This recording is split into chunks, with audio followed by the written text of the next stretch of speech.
दोस्तों नमस्कार, स्वागत है आप सभी का सोहन इंस्टीट्यूट में। आज हिंदी साहित्य में दूसरे लेक्चर के साथ एक बार हम पुनः उपस्थित हैं। और देखिए, हमारे जो साथी नए हैं चैनल को सब्सक्राइब जरूर कर लें और ज़्यादा से ज़्यादा क्लास को अपने दोस्तों में ज़रूर शेयर करें।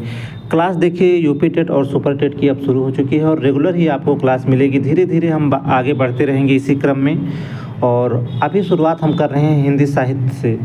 तो हिंदी साहित्य का पहला लेक्चर हम आपको दे चुके हैं, जिसमें हमने मोटा हमने बात की कि हिंदी साहित्य इतिहास लेखन की परंपरा पर कि कैसे इसकी शुरुआत हुई, किसने इसका सूत्रपात किया। हमने George Grierson, Garcin de Tassy, Shiv Singh Sengar और रामचंद्र शुक्ल पर, इनके अलावा कुछ अन्य इतिहास ग्रंथ पर हमने बात करी थी। आज उसी क्रम में हम आगे बढ़ेंगे और गारसा दत्तासी को हम स्पेशली यहाँ पर देखेंगे और ऐसे ही क्रम में निश्चित रूप से हम आगे बढ़ेंगे। कल शिव सिंह सेंगर को देखेंगे, अगले दिन हम जॉर्ज ग्रियर्सन पर बात करेंगे। इसी प्रकार हम निरंतर आगे बढ़ते रहेंगे और बस आप लोग क्लास को शेयर करें अपने दोस्तों में। आइए शुरुआत करेंगे। देखिए, बहुत महत्वपूर्ण पोर्शन है ये। पिछली बार 69,000 शिक्षक भर्ती में यहाँ से कुछ सवाल बने थे और इसको लेकर कुछ विवाद भी रहा था कि आयोग को वो क्वेश्चन जो है हटाने पड़े थे। लेकिन अगली बार यह नहीं होगा। हिंदी साहित्य का जो पोर्शन है वो रखा जाएगा। निश्चित रूप से यहाँ से सवाल बनेंगे, चाहे वह यूपी टेट हो या सुपर टेट हो। आइए फिलहाल क्लास को शुरू करते हैं। देखिए, गारसा दत्तासी की बात करें तो हमने पिछली क्लास में ही आपको बताया था कि हिंदी साहित्य का जो पहला इतिहास ग्रंथ है वह फ्रेंच विद्वान गारसा दत्तासी महोदय द्वारा 1839 ईस्वी में इस्त्वार द लिटरेत्यूर एंदुई ए हिंदुस्तानी नाम से फ्रेंच भाषा में लिखा गया। देखिए, गारसा दत्तासी महोदय जो है बहुत महत्वपूर्ण हो जाते हैं। गारसा दत्तासी का इतिहास इस दृष्टि से भी महत्वपूर्ण है कि उन्होंने इतिहास लेखन की एक लौ जलाई। मतलब हिंदी साहित्य की लेखन की परंपरा का सूत्रपात किसने किया? गारसा दत्तासी महोदय ने। यहीं से शुरुआत होती है। आगे इन्हीं पर जो है आगे अन्य इतिहास ग्रंथ लिखे गए। यह इसका पहला भाग था, यह कंप्लीट ग्रंथ नहीं था।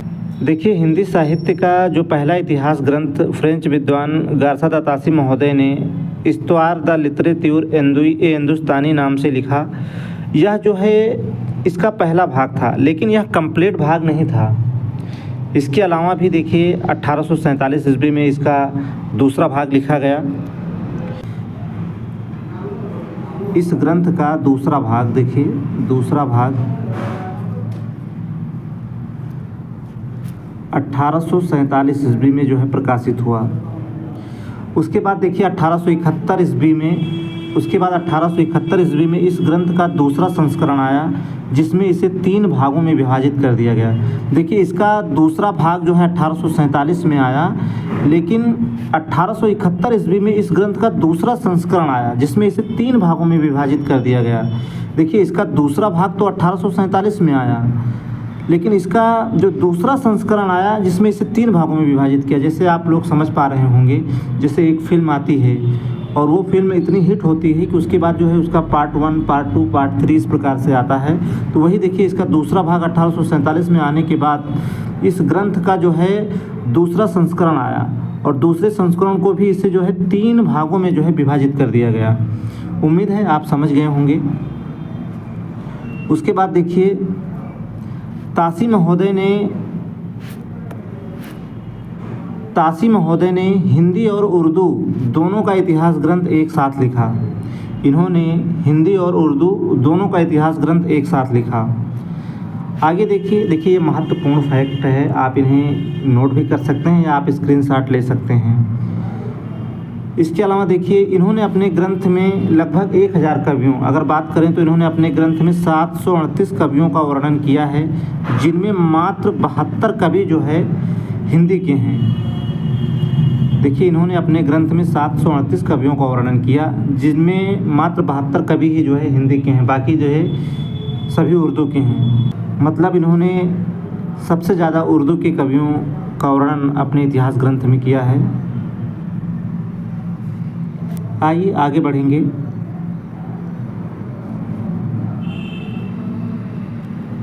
देखिए, तासी महोदय ने कवियों को वर्णानुक्रम पद्धति में रखा है।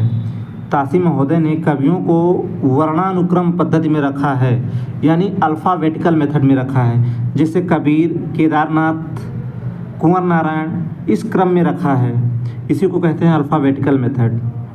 और हमने आपको पहले भी बताया कि गारसा द तासी महोदय का इतिहास इस दृष्टि से महत्वपूर्ण है कि उन्होंने इतिहास लेखन की एक लौ जलाई। इतिहास लेखन की परंपरा का सूत्रपात इन्होंने किया, यहीं से शुरुआत हो जाती है। इसके अलावा आगे चलकर अनेक ग्रंथ लिखे गए। तो देखिए, आज हमने गारसा द तासी पर थोड़ी सी बात करी। ऐसे ही हम कल शिव सिंह सेंगर पर बात करेंगे और इसी क्रम में जो है हम लोग लगातार आगे बढ़ते रहेंगे। अभी फ़िलहाल हिंदी साहित्य पे हम लोग बात कर रहे हैं। धीरे धीरे अन्य विषयों को भी हम लोग यहाँ पर लेके आएंगे और प्रैक्टिस के माध्यम से हम देखेंगे, चाहे वह हिंदी हो, सीडीपी हो, इन्वायरमेंट हो या कोई अन्य पार्ट हो। क्लास निरंतर चलती रहेगी। बस आप लोग जुड़े रहें सोहन इंस्टीट्यूट के साथ और क्लास को ज़्यादा से ज़्यादा अपने दोस्तों में ज़रूर शेयर करें। मिलते हैं कल